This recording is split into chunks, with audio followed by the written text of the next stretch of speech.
Check it out, it's Frendo! What if I told you that surviving Frendo the Clown isn't just about running faster or hiding better? The teenagers who made it out alive discovered something that changes everything about how you fight back against this nightmare. And trust me, what they learned could save your life if you ever find yourself face to face with those glowing red eyes in a cornfield. But before we dive into the strategies that actually work, you need to understand why everything you think you know about fighting Frendo is completely wrong. So let's begin with how to win against Frendo the Clown in Clown in a Cornfield. Most people assume Frendo follows the same rules as other slasher villains, but that's the first mistake that gets you killed. Jason Voorhees is predictable. He walks slowly and relies on strength. Michael Myers is methodical. He stalks from a distance. Freddy Krueger operates in dreams where normal rules don't apply. But Frendo? He's something entirely different. This twisted mascot from the abandoned Baypen corn syrup factory combines the worst elements of all these killers while adding his own unique brand of psychological warfare. The promotional materials from the defunct company show a friendly cartoon clown designed to sell corn syrup to families. But the real Frendo weaponizes that innocent imagery to create maximum terror. He knows that clowns already make people uncomfortable, and he exploits that primal fear to paralyze his victims before they can fight back. The Baypen factory closed in 1997 after a series of workplace accidents that the company covered up. Workers reported strange incidents involving contaminated corn syrup that caused hallucinations and violent behavior. The factory's safety records, which were sealed for decades, reveal that employees frequently complained about hearing carnival music and seeing clown imagery in areas where no such decorations existed. These incidents created the perfect psychological environment for someone to adopt the Frendo persona years later. The killer isn't just wearing a costume. He's channeling decades of accumulated fear and trauma associated with that specific location. This gives him a psychological advantage that goes far beyond what any normal slasher could achieve. But here's where most people get it wrong about Frendo's abilities. Those red eyes that seem to glow in the dark aren't supernatural. They're military-grade night vision technology adapted for the costume. The killer studied the teenagers' social media profiles for months before the attacks, learning their fears, their relationships, and their daily routines. When Frendo appears to know exactly what scares you most, it's not magic, it's research. The corn syrup smell that follows him everywhere isn't just a creepy detail from the factory's history. It's a deliberate psychological trigger that the killer uses to create a sense of dread and familiarity. Your brain associates that smell with danger after the first encounter, which means Frendo can control your fear response just by being downwind of you. The cornfield layout is crucial to understanding how Frendo hunts his victims. The original Baypen property covered 847 acres, with corn planted in precise geometric patterns to maximize efficiency. These patterns create natural kill zones where multiple rows converge, giving Frendo clear sight lines while limiting your escape routes. The irrigation system installed in the 1980s created a network of ditches and channels that still exist today, even though they're overgrown and hidden by vegetation. Frendo knows this terrain better than anyone because he's had years to study it. He's memorized every ditch, every clearing, and every dead end. When you're running blind through the corn, he's moving through a familiar environment where he controls every advantage. Most victims run in straight lines down the corn rows because it seems like the fastest escape route. This is exactly what Frendo wants you to do. The rows are designed to funnel you towards specific collection points where farm equipment used to operate. These areas are now Frendo's preferred killing grounds because they offer him multiple approach angles while trapping you in an open space with limited cover. The smart move is to break through the corn stalks themselves, moving diagonally across the rows to disrupt his pursuit pattern. Yes, it's harder to move through thick vegetation, but it forces Frendo to guess your location instead of simply following your obvious trail. The psychological warfare aspect of fighting Frendo goes deeper than most people realize. He doesn't just want to kill you. He wants to break your mind first. The carnival music that plays from hidden speakers throughout the cornfield isn't random. It's specifically chosen to trigger childhood memories and create cognitive dissonance. Your brain knows that circus music should be associated with fun and safety, so when you hear it in a life-or-death situation, it creates a mental conflict that slows your reaction time. Frendo uses this confusion to get closer before you realize the danger. The music also masks the sounds of his approach, since your brain focuses on the familiar melody instead of listening for footsteps or movement in the corn. The factory's old PA system is still partially functional, and Frendo has modified it to broadcast his voice throughout the cornfield. But here's what most people don't notice. He never speaks directly to his victims. Instead, He plays recordings of previous victims' final moments, creating the illusion that he's omnipresent and all-knowing. These recordings serve multiple purposes. They demoralize new victims, they provide audio camouflage for his actual location, and they create false hope by making people think they're hearing other survivors who might help them. In reality, following these voices leads you directly into Frendo's traps. Quinn Maybrook survived because she figured out the three-phase pattern that Frendo follows with every haunt. Phase 1 is psychological conditioning, where he establishes fear and confusion using sounds, smells, and brief glimpses of his presence. Phase 2 is the chase, where he herds victims toward predetermined kill zones while maintaining constant pressure. Phase 3 is the confrontation, where he reveals himself fully and relies on his victims' terror to make them easy targets. Most people never make it past Phase 2 because they panic and make fatal mistakes. Quinn survived by recognizing the pattern and refusing to follow the script that Frendo expected. During Phase 1, Quinn did something that completely disrupted Frendo's psychological advantage. Instead of trying to escape immediately, she stayed hidden and observed his behavior. She noticed that he always approached from the west side of the cornfield because that's where the old factory entrance was located. She realized that the carnival music played in 30-second loops, which meant she could predict when it would stop and listen for his actual location. Most importantly, she discovered that Frendo was just as afraid of being seen clearly as his victims were of seeing him. Every time she tried to get a clear look at him, he retreated deeper into the shadows. This told her that his power came from mystery and fear, not from actual physical superiority.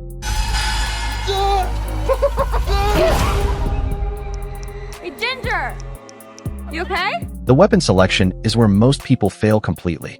Bringing a knife to fight Frendo is useless because you'll never get close enough to use it effectively. Guns seem like the obvious choice, but the cornfield's acoustics make it nearly impossible to get a clear shot, and the muzzle flash destroys your night vision.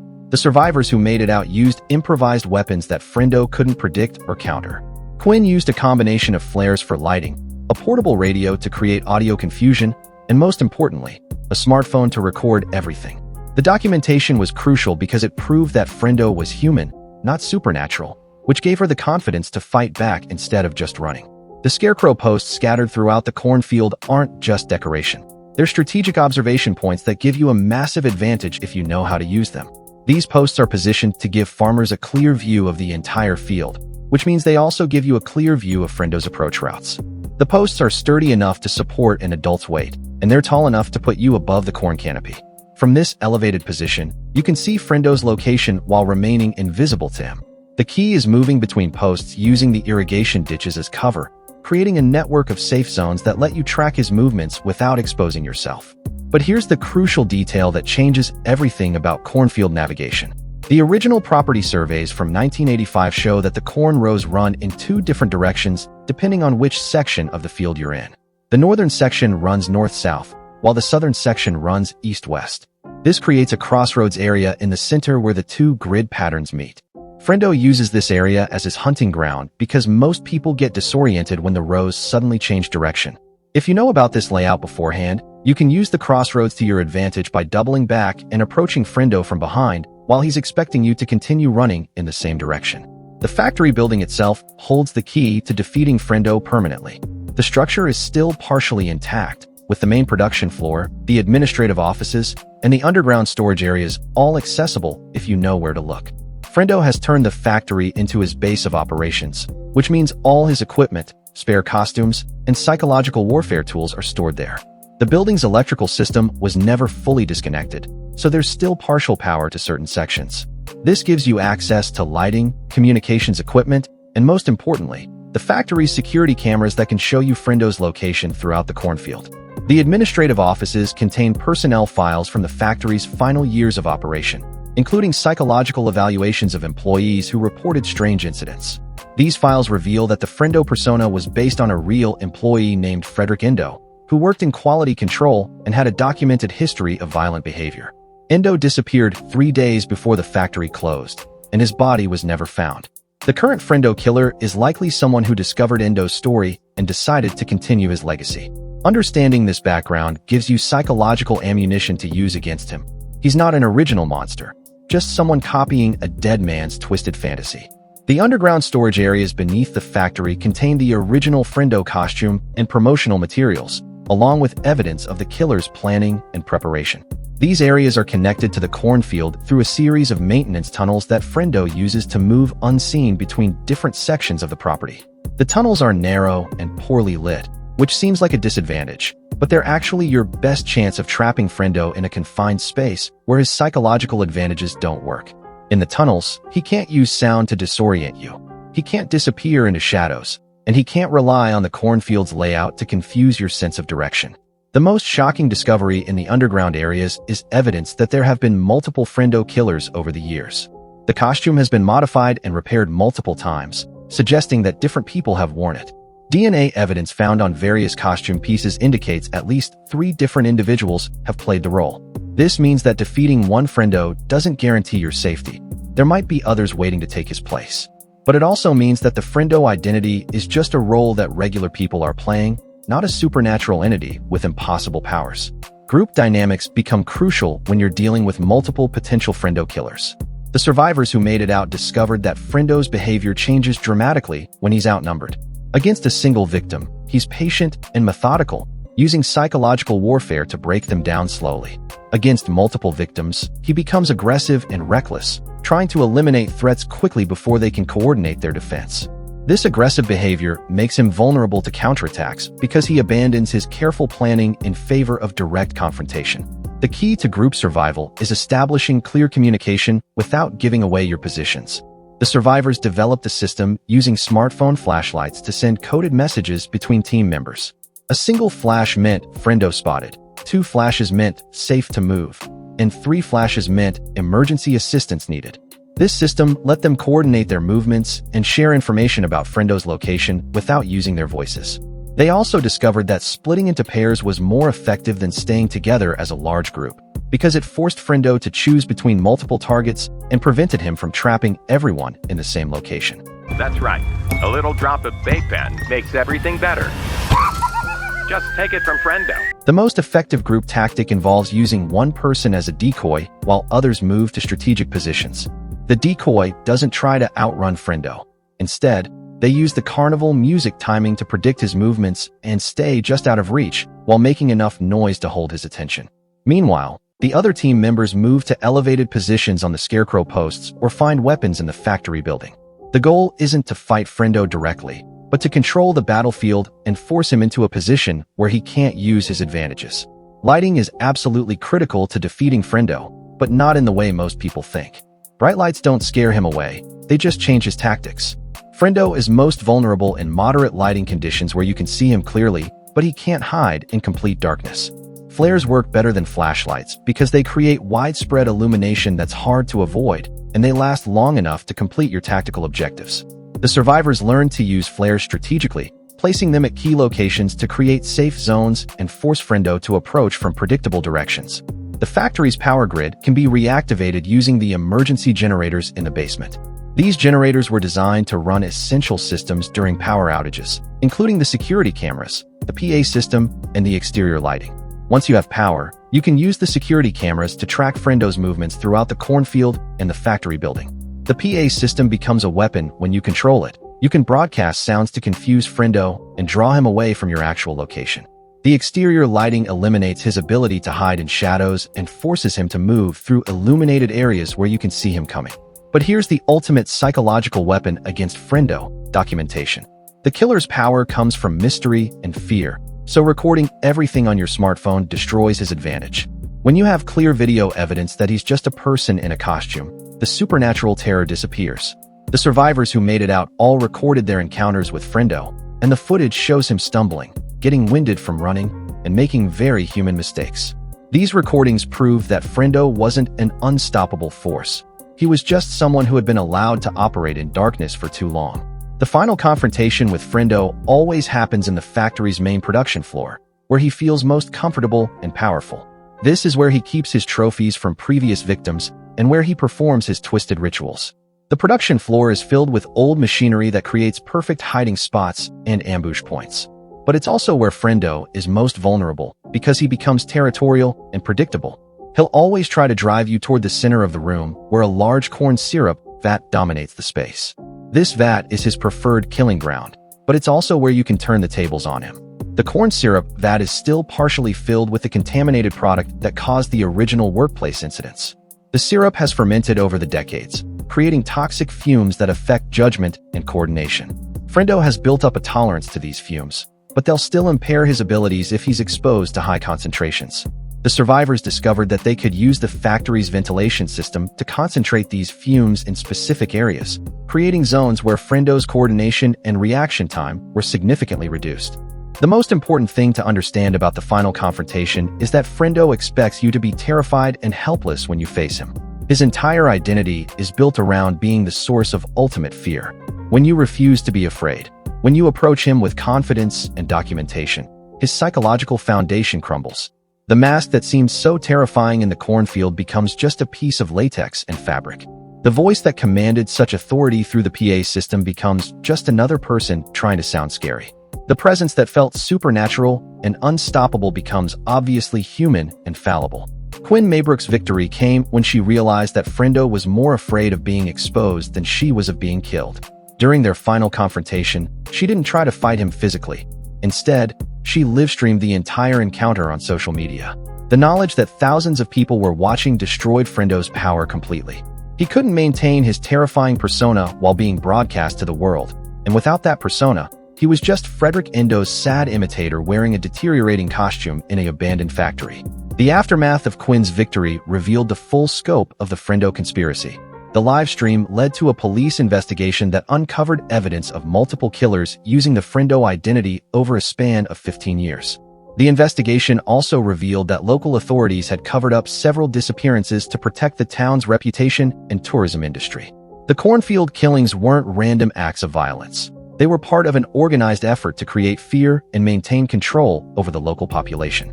But here's what the official investigation never revealed, and what makes the Frendo case truly terrifying. The multiple killers weren't working independently. They were part of a network that recruited new members through online forums dedicated to horror and violence. The Frendo identity was passed down from killer to killer like a twisted inheritance, with each new person adding their own modifications to the costume and tactics. This means that defeating one Frendo doesn't end the threat. It just creates an opening for the next person in line to take over the role. The online forums where these killers connected are still active, and they've adapted to use the Frendo case as a recruiting tool. New members are told that Quinn's victory was just temporary, and that the real Frendo will return when the time is right. They share detailed plans of the cornfield layout, discuss improvements to the costume and weapons, and analyze Quinn's tactics to develop countermeasures. The forums have become a training ground for potential killers who want to continue the Frendo legacy.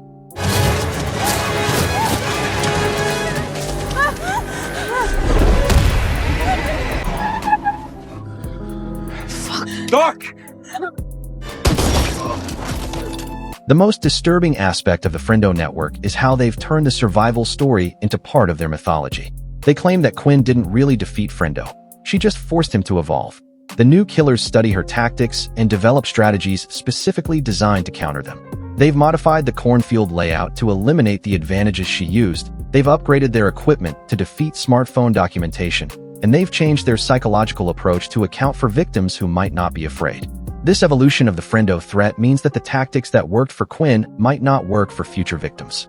The network learns from each encounter and adapts their methods accordingly. The scarecrow posts have been modified to collapse under weight. The irrigation ditches have been filled with obstacles, and the factory's electrical system has been sabotaged to prevent victims from using the power grid. Each improvement makes the next Frendo more dangerous than the last. But the network's greatest weakness is also their greatest strength: their need to document and share their activities. The same online forums that help them coordinate and improve also create a digital trail that law enforcement can follow. Every post about tactics, every shared photo of equipment, and every discussion of potential targets creates evidence that can be used to identify and arrest network members. The killer's desire to be part of something bigger than themselves makes them vulnerable to infiltration and surveillance. The ultimate defense against the Frendo network isn't just surviving an individual encounter. It's exposing the entire organization and cutting off their ability to recruit new members. This requires treating each Frendo incident as part of a larger pattern rather than an isolated event. Victims and survivors need to share information, law enforcement needs to coordinate investigations across multiple jurisdictions, and the public needs to understand that they're dealing with an organized threat rather than random violence. The Frendo case proves that some monsters are more dangerous when they're human than when they're supernatural. A supernatural killer can be defeated by finding the right weapon or breaking the right curse. But a human killer who's part of an organized network can be replaced, upgraded, and adapted to counter any defense you develop. The only way to truly win against Frendo is to destroy the network that creates and supports him, not just the individual wearing the costume at any given time.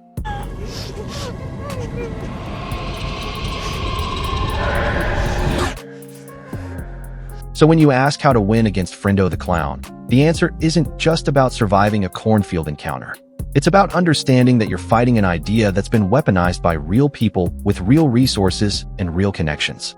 The teenagers who survived didn't just escape a killer. They exposed a conspiracy that had been operating in the shadows for years.